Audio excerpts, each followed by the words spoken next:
Okay, atong dawaton ay kaduha na to nga caller. Caller, go ahead, palihog. Mayong hapon, Pastor. Maing hapon usab diha kanimo. Nalang ko pangutana ba? About tong unang pangutana ba? May tungod sa kuan katong sa bulan nila sa Hebro. May tungod sa? Katong giisgutan nyo karon may tungod sa bulan sa Hebro. Okay, so naghisgot man kog Abib, mao na ang permirong bulan sa kalendaryo sa Hudyo, which is kung sa ato equivalent mahulog nga tunga-tunga sa Marso ug tunga-tunga sa Abril. Go ahead, unsay may imong pangutana igsoon? Karon dito, Pastor, sa ato diri sa Gregorio calendar, ika-upat nga bulan, April. Pero sa Hebro, unsang bulan na karon dito, Pastor? Okay, kung mayon ka nga unsang bulan, kung imo makita nga kita Marso man ta ngadto sa Abril, nabilong pa ta igsoon sa gitawag og Abib or Nisan. So nata sa Abib or Nisan, bago pa man ta nagselebrar sa gitawag nato og gisgutan nato dinhi sa balaan nga kasulatan. Okay, unsa may imong follow-up igsoon?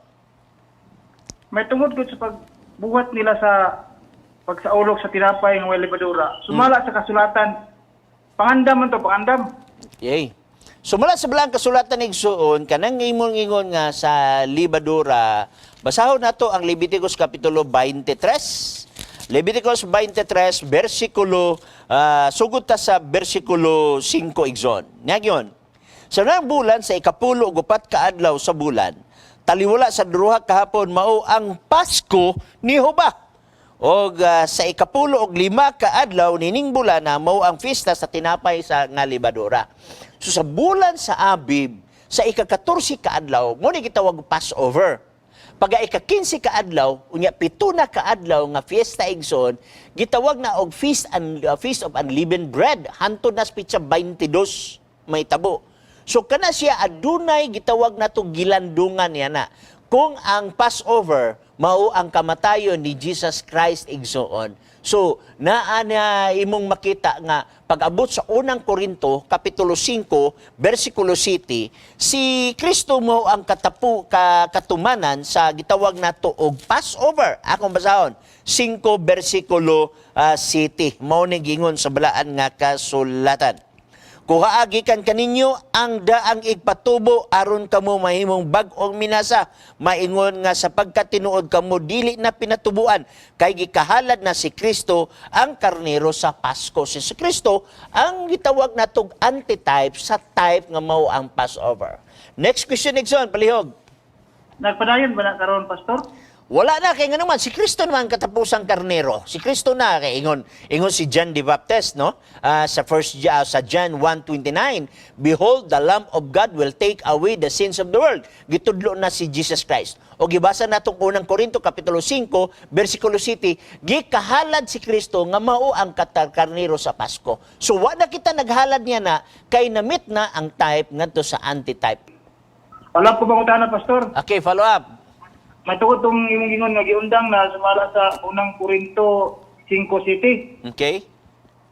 Ang ako sa ibabasa, Pastor, kaning unang Korinto 11:24. Okay, may tungod sa Santa Cena or communion service.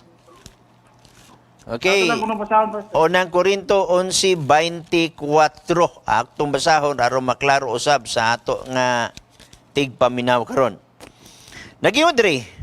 Og sa nakapasalamat na siya, kini iyang gipikas-pikas ug mingon siya, kini mao ang akong lawas nga gipikas-pikas alang kaninyo, buhatan ninyo kini sa paghandom kanako. Okay, unsa may imong pangutana ni Igson? Kung dili ta mabuhat karon, kung naundang na, dili na ta nasangyaw siyang kamatayon. Okay. Di man ni Passover Igson, ang imong pangutana mo gani ang Passover. So gibasa na ko Leviticus 23, unya ang Passover na kunik dito sa unang Korinto kapitulo 5 bersikulo 7 nga si Kristo mo ang karnero sa Pasko o giingon ako dito nga ang karnero mausab si Kristo gibasa atong gikotlo ang una Juan 1:29 unya ni follow up ka karon og unang Korinto 11:24 ang 11:24 igsoon wala magisgot og Passover nagisgot siya nga kanang nahimo ni Kristo kaniadto ato kana siyang handomon pinaagi sa pagtipik-tipik sa tinapay nga nagsimbolo siyang lawas o sa pag-inom sa bino nga nagsimbolo sa iyang dugo. Wa ni magisgot og fiesta sa Pasko o fiesta sa tinapay nga libadura. Usa kini katulumanon o buluhaton alang sa mga Kristohano nga naghandom kang Kristo kung unsa iyang nabuhat dinhi sa yuta. Okay? Follow Igsoon. Okay, basta kay ang ako lang gud pastor nga anong namay gitawag og pikas-pikas, Ah. tinapay wala libadura. So nangaon gini sila o nagsaulog sila sa tinapay nga wala libadura. Tudlo ni Apostol Pablo. Dili ni siya mao ang Passover igsoon nga pagpikas-pikas kay kung magisgot kag Passover igsoon dito sa Leviticus 23 wala na nila gipikas-pikas nga giparisan og bino. Walay bino nga giselebrar ang Passover kaniadto igsoon nga sama sa pag-selebrar sa unang Korinto kapitulo 11 gikan sa 23 ngadto sa bersikulo 27. Dagan salamat igsoon. Okay. Okay. Wala na ilaing pangutana? Kung wala na, salamat kayo.